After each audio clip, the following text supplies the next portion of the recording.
If you are entering a new team or managing a new team, it can be quite intimidating, especially if you are the new person. People have preconceived notions of who you are. Perhaps you were chosen to join over another person they wanted. Perhaps they think, great, more changes and trying quote unquote new things we've tried and failed before. Today, I will show you a framework I have learned as I joined new teams. And trust me, as a contractor and a consultant, I've changed teams often. Let's listen.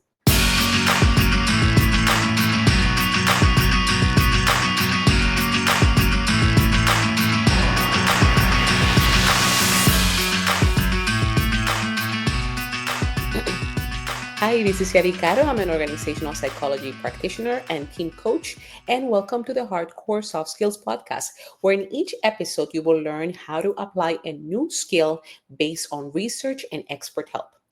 In this episode, I will talk to you about a framework I've used when I join new teams, especially as a coach or as just another team member. This framework allows me to get to know them and adapt and enable them to build trust.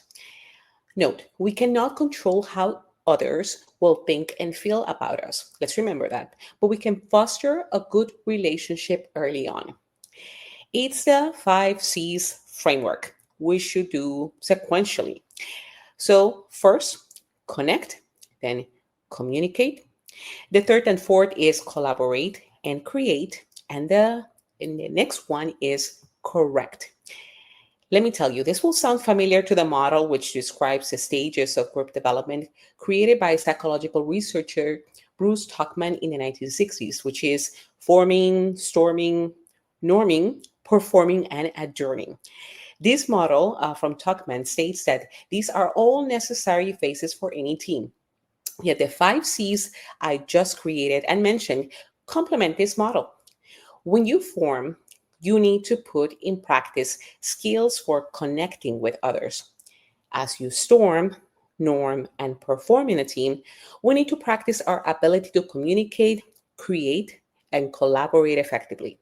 Plus, as we adjourn and even throughout the team's cycle, we must be continually correcting and putting at work our skills to resolve conflict and learn. Well, first off, let's talk about the first C, which is connect. I am referring here to our ability to connect with ourselves and others. How do we do that? Connecting with yourself involves knowing yourself, conducting a self assessment to know what our skills are, what are the areas we may need to learn more about. By connecting with ourselves, we are able to enter a team and we are able to express what we have to offer and let them know, hey, I am not great at this, but I am eager to learn.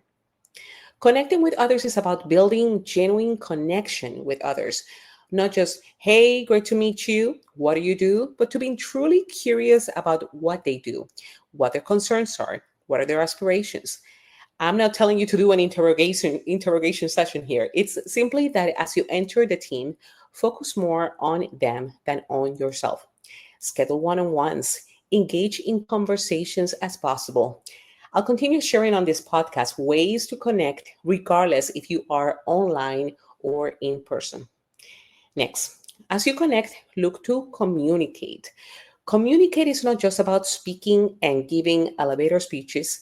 The most important thing you can do in this stage is listening. Listening is a top skill we need to practice. As we listen, we can also be ready to answer with clarity about what our intentions are, what are our aspirations in a team. It is critical to be transparent. So, for example, if you are coming in a managerial role and you got some guidance on goals from upper management or from customers, be clear. Express those to the team as much as possible. This is a way to build trust. Another key component of communication as you enter a team is discussing communication preferences and deciding as a team, how will we communicate with each other? Are we all expected to be online all the time? How do we notify that someone will be absent? When can we use chat? When do we need to have our meetings? You may not reach a perfect decision initially, but you are able to set and understand expectations. So very important to establish those communication preferences within the team. So next up, as we connect and communicate, then we are able to start collaborating and creating. Notice I say collaborate, not bring your plan and tell others to execute it as if you are a manager, for example. If you are part of a team, you were tasked to solve problems together, regardless of your role. As we connect and define best ways to communicate, we set the foundation to be able to address issues, define priorities, best practices, metrics we will use to define success. Collaboration and creation involve a family of skills we need to practice, such as how we manage our time, how do we make decisions, how do we ignite the best solutions through brainstorming. These are all skills I have addressed here on this podcast, and we will continue addressing in the following episodes. So I will share some specific tactics with you. True collaboration doesn't just happen because people are in the same room or in the same team. It requires conscious effort, alignment of goals, and a shared understanding of the roles. Also, it is important to remember that great teams don't just complete tasks, they innovate. Making innovation possible is not just about having the brightest minds in a room. It requires that we master collaboration and creativity. Excellent teams think outside the box, challenge assumptions, and take calculated risk. So, lastly, as you collaborate and create, make conscious efforts in correcting. Correcting is not about penalizing yourself or people for not completing the work. Correcting is about learning and setting the infrastructure, the processes within the team to allow for resolving conflict, for giving and receiving feedback, for learning. So, how do we do this? Let me give you a quick tool. Well, this is when, for example, we can use reflection time or we set up retrospectives. In Agile frameworks, retrospectives are events which take place at the end of a development cycle. It can be a week, 2 weeks, a month.